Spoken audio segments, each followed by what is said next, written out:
senador Jean Paul Prats, do PP. Bom dia, Jean, seja bem-vindo. Bom dia, Alex. Bom dia a todos. Vou começar, qual a avaliação que o senhor faz desses 6 meses de gestão Robinson Faria? Alex, eu acho que diante das circunstâncias que o país vive, que o mundo vive e que o Rio Grande do Norte viveu esse tempo todo, principalmente agora os últimos 5, 6 anos, que foram um misto de política com projetos desconcatenados, né? Nós vamos falar aqui um pouco mais de integração dos projetos na área de desenvolvimento. O governador Robinson assumiu com prioridades absolutas, né? Dando atenção às áreas que o governo realmente precisa irrigar com dinheiro diretamente: saúde, segurança e educação, e áreas essenciais, onde o governo é 100% necessário. E após os 100 dias, a gente até conversou brevemente sobre isso na época, no dia dos 100 dias, e agora vamos ampliar a agenda, porque agora já dá um pouco mais de respiro para ir tocar outros projetos e outras coisas. E isso até se reflete nessa questão que houve, nesse barulho que houve sobre a questão de ter ficado de fora do Programa Nacional de Concessões, né? Que não é verdade, né? O governo não fechou questão, não fechou um prazo para os governos, principalmente governos que foram recém-eleitos, né, que tem que assumir justamente, tomando conta desses 3 segmentos que eu mencionei primordialmente, para depois começar a olhar as outras coisas, né? E depois começar a atuar em tudo. Mas até agora eu estou, assim, plenamente satisfeito com o ritmo, né? E com as medidas até agora que o governador Robinson tem tomado, e até com a ordem das prioridades. É compreensível, nós inclusive, eu tenho feito esse trabalho internamente ao CERN, junto às empresas, compreender que o governador tem essas prioridades iniciais, são básicas, são que atingem o dia a dia da população. E a partir de um certo momento, quando a coisa já está mais organizada, os secretários já estão mais acostumados com o cargo, já sabem onde estão as coisas, onde estão ou não estão os recursos, onde estão ou não estão os problemas, e aí sim a gente vai evoluindo. E eu acho que agora é essa segunda fase de aceleração, de reconhecimento geral já realizado, e, portanto, de começo das tomadas de decisões e soluções. O senhor atua numa área estratégica, que é energia, mas, sobretudo, tem uma atenção especial, as suas ações revelam isso, a questões relacionadas ao desenvolvimento econômico do Estado de uma forma geral. Nesse sentido, o que é que está sendo possível antever no horizonte potiguar em termos de avanços concretos em desenvolvimento econômico? Pois é, Alex. Na verdade, a gente começa, o fio da meada é a parte de energia, que foi a parte que basicamente me trouxe, me consolidou aqui, digamos assim, perante as pessoas, né? A parte mais conhecida, a faceta mais conhecida da minha atuação, mas não só a minha, da minha equipe. Eu tenho uma porção de pessoas que trabalham comigo, não sou sozinho, né? E o centro é um centro que trabalha com as empresas, né? Com várias grifes, não só de energia, como de recursos naturais. Assim, que esse centro é deles, não meu. E na verdade, mas é o fio da meada por quê? Porque energia e petróleo, que também no fundo acaba sendo energia, perfeito, são um dos pilares principais da economia do Rio Grande do Norte. Isso não era reconhecido, justiça seja feita, até o governo da governadora Vilma, quando nós montamos a Secretaria de Energia. Então, e aí foi dada importância estadual, no âmbito do governo estadual, a esses setores. Esses setores eram anteriormente, inclusive a década de 90, totalmente federalizados e estatizados pelo governo federal. A partir das aberturas que houve de todos os segmentos, até de comunicações, de infraestrutura em geral, também energia e petróleo na década de 90, o papel dos estados passou a ser muito maior, porque você tem um atrativo a desenvolver, né? Os estados têm que se fazer belos para o investimento. Foi o que nós fizemos, por exemplo, para a eólica, e hoje o estado é o maior recebedor de investimentos em eólica do Brasil, né?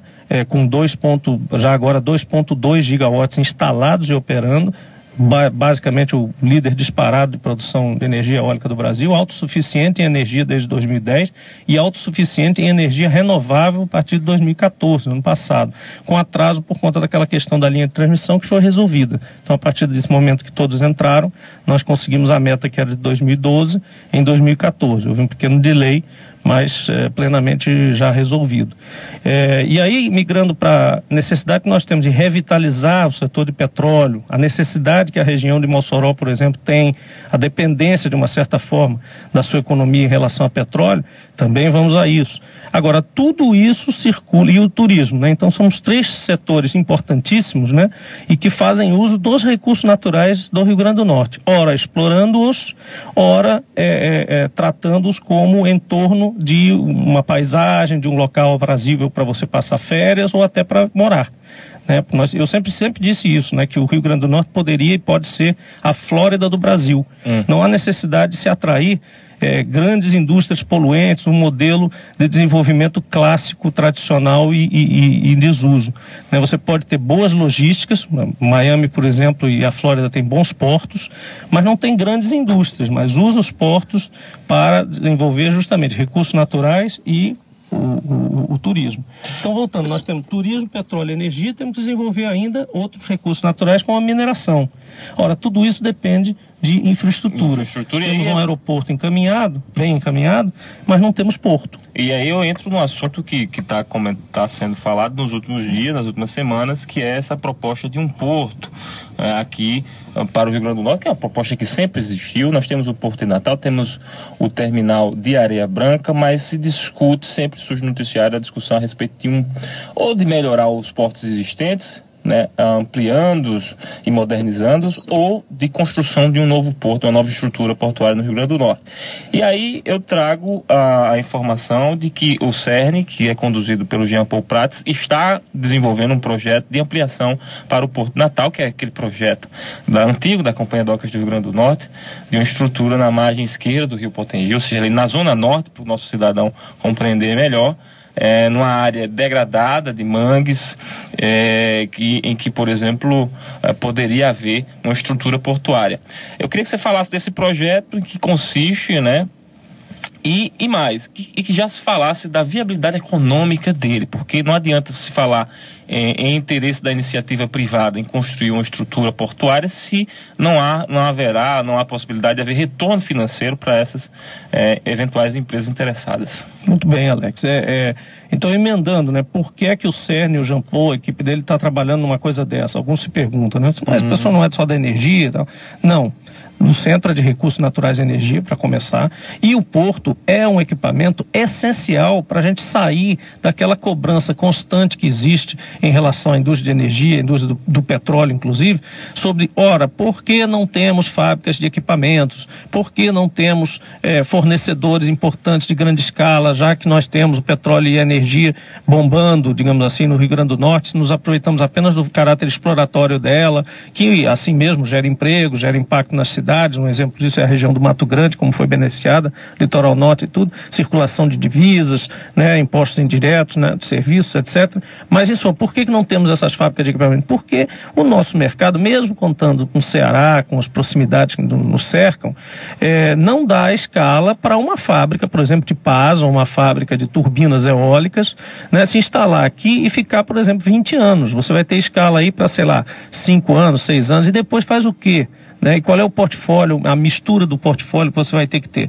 Obviamente, os mercados adjacentes aqui, Chile, Equador, Peru, países como Colômbia, todo o Caribe, que tem muito vento, os próprios Estados Unidos tem uma indústria eólica pujante, podem ser, e a África também, importadores de equipamentos fabricados no Rio Grande do Norte. Agora, para você ter equipamentos gigantes desse tamanho, exportados pelo Porto de Natal, confinado pela cidade, não é confinado pelo rio, como muitos pensam, não há problema de calado, como a gente vai explicar aqui, mas você não consegue chegar nele pela cidade. Como também não consegue chegar com carretas de minério de ferro, vindo de Jucurutu para dentro de Natal, passando pela Hermes da Fonseca.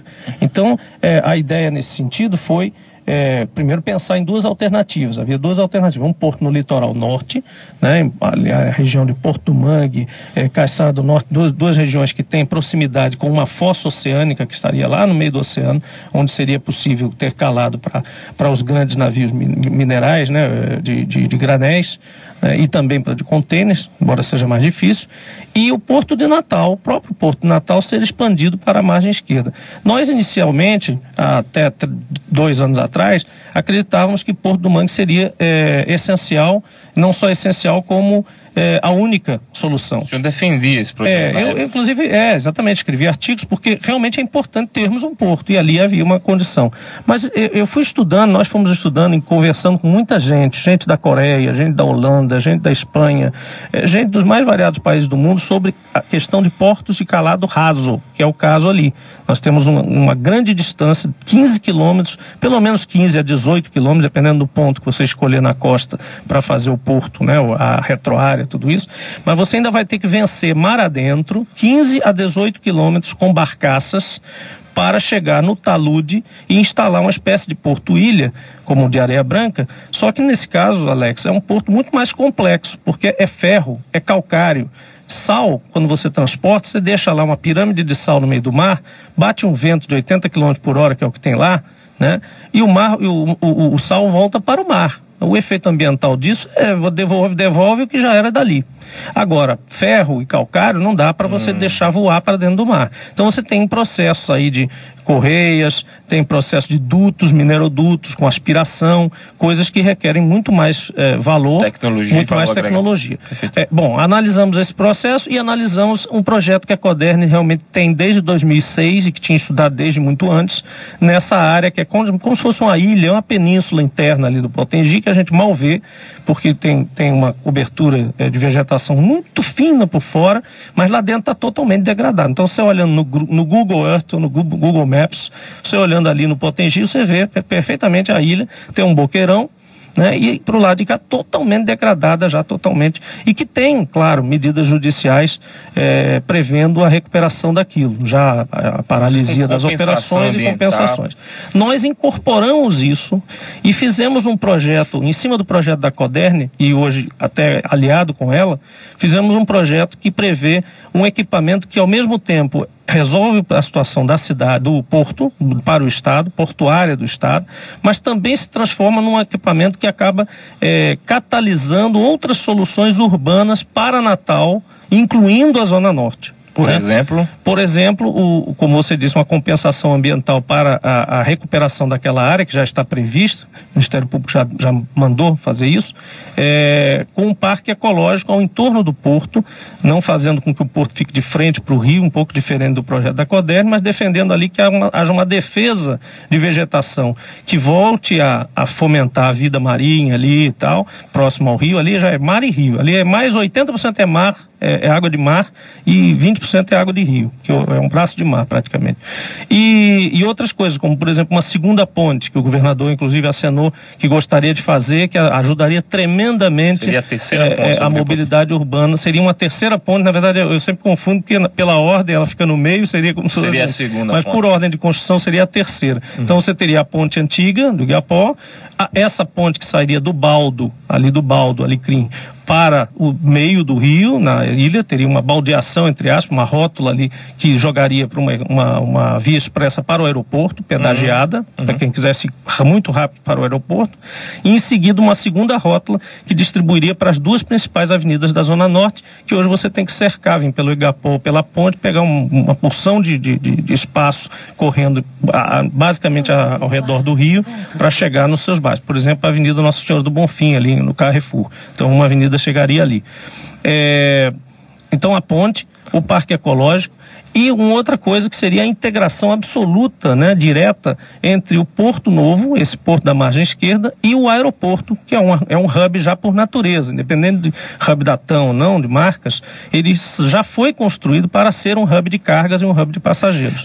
Jean Paul Prats, no tocante a um projeto de porto, tudo bem que temos um projeto que nós vimos, inclusive, maquetes eletrônicas, tem um gráfico, já tem um desenho, enfim, mas não seria necessário uma discussão mais abrangente? Com certeza. Para torná-lo um projeto, inclusive, de Estado, isso, e não um projeto de prefeitura. E de prefeitura, mas eu digo de Estado, uma política maior, né? Não de um governo municipal ou de um governo estadual, mas e não um projeto de um governo, como pode ficar caracterizado. Eu falo isso porque um projeto como esse demanda aí no mínimo 15, 20 anos. para ser implantado, desde projeto executivo, estudos, elaboração, etc. Perfeita a sua visão, Alex. É exatamente isso. Um projeto como esse, catalisador de várias coisas, mobilidade urbana, ecologia, futuro econômico do Estado, logística, futuro econômico do Estado, desenvolvimento dos distritos industriais, que hoje estão basicamente limitados, né, ao que já existe, né, as ZPEs. Toda essa integração, ela realmente vai decorrer no mínimo em torno de 10 anos para se fazer totalmente viável. E os investidores entendem e entenderão isso. São investidores que têm que pensar com essa cabeça. É bom você frisar isso porque a gente está lembrando que esse projeto está sendo discutido agora para ser levado ao governo federal como uma proposta para ser incluído naquele pacote de concessões do governo federal. Portanto, investimento privado. Né? Mesmo tendo a Coderne, como nós preconizamos, como sócia minoritária e sendo diluída aos poucos com a entrada dos novos investidores, mas participando com a expertise que ela tem, com o fato da concessão ser de autoridade portuária, ser dela, com a segurança jurídica que ter uma empresa federal dessas no pacote de sócio, no consórcio de um novo empreendimento como esse, tem também dar uma segurança jurídica para investidores como investidores asiáticos, por exemplo, que tem muito essa visão, né, de que você tem que ter uma entidade governamental dentro do consórcio, de alguma forma, para facilitar coisas e para dar essa segurança institucional e jurídica que eu estou dizendo. Então, assim, você está certíssimo, o projeto tem que ser um projeto de Estado, uma vez provado que é a melhor solução, uma vez consensuado, e isso também eu quero deixar claro, nós propusemos isso, antecipamos até uma proposta de discussão em função da discussão aquela que houve de estar fora do plano de concessões. Então, corremos lá. Recebeu o próprio governo convocou, né, o meio empresarial, e aí nós, atendendo a esse pedido do governo, que foi muito rápido, né, uma segunda ou duas atrás, segunda-feira, e aí levamos esse projeto, mas ele ainda cabe muita discussão, inclusive justamente porque ele mexe com a cidade, né? Tem uma revitalização toda prevista ali para os bairros da Ribeira, do próprio Alecrim, todos os bairros ribeirinhos, né? Essa questão do parque ser uma integração, se pode ter bicicleta, ou não, se vai ser acessível às pessoas, para que elas vigiem justamente essa nova preservação. Cara e formatação para o próprio rio. A gente acha, por exemplo, que simplesmente decretar que aquilo não pode ser invadido, não pode fazer mais nada, ao invés de utilizar como um ativo urbano, um ativo para o Estado, é perigoso, porque todas as experiências que se tem de uma área de preservação total no meio de uma cidade como aquela um sanduíche, para zona norte de um em cima e zona sul embaixo, você vai fazer uma coisa falsa, né? Uma enganação, porque você vai ter ali 2, 3 anos realmente de vigília e observação, e no terceiro, quarto ano começa tudo de novo, invasão, se não for atividade econômica, vai ser invasão de moradores clandestinos e tal. A cidade vai crescer para ali, independente de qualquer coisa. Então, melhor seria, como a gente pensou, aproveitar limitadamente aquilo para uma coisa que o Estado vai precisar inexoravelmente, que se não for ali vai degradar Porto do Mangue, Diogo Lopes, Galinhos, para algum lugar vai ter que ter um porto. O Estado não pode deixar de ter um porto, correto? Então na questão ambiental você tem que pesar isso. Aonde você mitiga mais ou faz menos dano para poder se desenvolver. E não desenvolver e não fazer dano. O projeto ele já foi abraçado pelo governo do Estado, o governo está analisando, porque fala-se que a proposta já vai ser levada ao governo federal.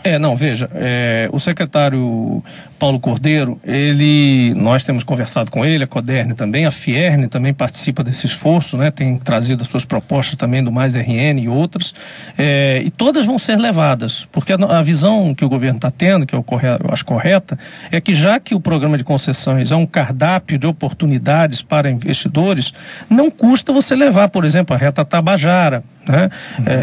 Duplicação, a BR Federal, que alguns já disseram, mas não é viável, já fez estudo, o pedágio não cabe, não dá, etc. Mas não custa levar de novo com uma outra roupagem. A mesma coisa com o Porto, que vai ser levado inclusive como alternativa. Nós não estamos excluindo a questão do Porto do Mangue. Vamos levar as duas alternativas. Uma é uma alternativa de granéis exclusiva, dedicada à mineração e outros granéis, colocada no litoral norte, com aquela complicação que eu mencionei aqui, que é superável, no entanto é uma complicação. E a outra é o terminal no Potengi, que tem também suas complicações, como essa questão, principalmente eu vejo essa questão da discussão ambiental racional do uso daquela área, mas as demais são todas superadas. Calado, a questão de altura da ponte, isso tudo não há problema nenhum. A altura da ponte, por exemplo, só para fazer um parênteses esclarecedor, é um problema para navios de passageiros, porque os navios de passageiros, Alex, são hoje quase verdadeiros arranha-céus para otimizar o deck, né, a parte de cima, para ter mais passageiro, mais quarto, né? Agora, navio cargueiro não. Navio cargueiro, a altura máxima é 48 metros, maiores, gigantões, são 48 metros e meio, a ponte tem 55 de altura. Perfeito. Jean, nós já estouramos aqui o nosso tempo, mas para não deixarmos de abordar, porque é um assunto importante e é um momento de se discutir esse assunto, tem dois pontos rápidos. Tem também a questão da ferrovia, né, inserida nessa discussão, dentro desse projeto. Isso. E rapidamente, Jean, eu queria que você abordasse, para a gente finalizar, a questão do querosene de aviação na refinaria Clara Camarão e como isso pode ser decisivo para que o hub da TAM venha para o nosso estado. Perfeito, Alex. Tanto numa hipótese quanto na outra, né, a questão do porto, nós consideramos Açu como grande hub de cargas granéis para o estado. Então, na questão da Açu, porque seria o lugar que congrega desde Jucurutu, de Mossoró, de Areia Branca, todos os lugares você congrega como numa estrela, né? Aqui no centro da estrela seria Açu para congregar as cargas e colocar no ramal ferroviário principal, que seria uma grande, como se fosse uma grande ferrovia cruzando o estado de Açu a Natal, para entrar no porto com uma ferrovia única. A Sul seria o ponto congregador e isso viabilizaria também a ZPE dos Sertões, que é a ZPE aprovada lá para a Sul, sem competir diretamente com a ZPE de Macaí. E na questão da ferrovia, viabilidade econômica, há interesse de grupos? Olha, há interesse desde que haja atividade, que seja fomentado o resto, né? O que é o resto? Quando você coloca alguma coisa para transportar, tem que ter alguma coisa a ser transportada. Então o projeto tem que ser feito em módulos para permitir o crescimento, redesenvolvimento da mineração, não só da mineração, como o desenvolvimento da agricultura de grãos também, que aqui temos uma experiência importante de agricultura familiar e tudo isso, mas que pode adquirir uma escala legal. A própria questão do petróleo, que é granel, embora seja líquido, mas granel líquido. Então, o escoamento aí de todos os granéis líquidos e granéis sólidos, né, grãos. Então, isso aí, a Sul seria o ponto de congregação, então, com a ferrovia direto lá para cá. E ramais ferroviários menores chegando a Sul, ou até rodovia até a Sul e depois havendo viabilidade, fazendo ferrovia. Você sabe, ferrovia é um negócio caro e tem que ser feito devagar, com viabilidade. Em relação ao QAV, o QAV, Alex, é o ponto essencial para uma decisão de empresa aérea decidir a sua casa. Não é? Porque é ali que ela carrega a bateria, né? A energia da companhia aérea é o QAV. Né, fazer mover os aviões. Então, quando você chega em casa, você não liga o celular na tomada, aonde você se carrega, se organiza, a sua casa, que é a questão do hub, em um modo muito simples, tanto para cargas quanto para passageiros, o QAV fará a diferença. E o QAV, e tem a refinaria aqui, uma refinaria que se especializou em QAV, né, para abastecer toda a região, em detrimento da refinaria de Suape, que não produzirá QAV, né? Então, é importantíssimo, é um fator crucial, que a gente tem a nossa vantagem. Então, depende muito da Petrobras também, porque o governo está tentando ver se consegue uma vantagem. Depende da cadeia comercial do QAV. Depende da Petrobras na saída da refinaria, onde ela já coloca o preço mais descontado para nós, em 7 centavos, para a média. Nós, né? Para o Rio Grande do Norte, para o destino do Rio Grande do Norte. Depois você tem a distribuidora que leva até o aeroporto, e no porto você tem os postos revendedores que carregam os aviões e que são quem fatura os aviões. Esses 3 gomos da cadeia comercial têm lá seus custos e suas margens. Eles têm que se entender, haver um consenso entre os 3, não basta só ir a Petrobras na refinaria buscar isso, e com esse consenso a gente ter algum hedging, né? Ou seja, alguma segurança para que a TAM diga, olha, eu vou ter sempre o combustível mais favorável em Natal do que em outros lugares, por isso tomei uma boa decisão. Além disso, obviamente, aquela questão da hotelaria em volta, que é facilmente resolvível, a própria decisão da TAM já vai estimular pelo menos 2 ou 3 grupos a se interessarem por hotéis de passagem, né? Aqueles hotéis que ficam ao redor do aeroporto. É importante isso também. Agora, os acessos, né? Os acessos, eu acho inclusive que a falta dos acessos do aeroporto foi o que definiu, foi o que fez com que a TAM não dissesse logo que era Natal. Entendeu? Ela usou isso como uma coisa, se vocês não fizerem pelo menos os acessos, eu vou colocar isso aqui em concorrência. Exatamente. Há quem diga que pelo aeroporto, nós temos o melhor aeroporto. Já seria, claro. Já seria que o Rio Grande do Norte. Até porque a TAM tem uma intimidade grande com a Inframérica, com experiência em Brasília, gosta de trabalhar com uma empresa que dá a ela a liberdade de fazer o que quiser, como se ela alugasse uma parte do aeroporto e a Inframérica dissesse, olha, aqui você faz o que você quiser, você bota o balcão atravessado, para frente, para trás, bota a correia aqui atrás, você coloca o seu método de trabalho, você muda o aeroporto para você operar, você vai ter o seu conforto. Isso é essencial, ela vai se sentir em casa, o seu comissário, sua comissária vão estar aqui próximos, todo mundo vai se sentir em casa em Natal. Essa que é a essência de um hub. E principalmente, só para completar, Alex, a questão da carga não pode ser negligenciada.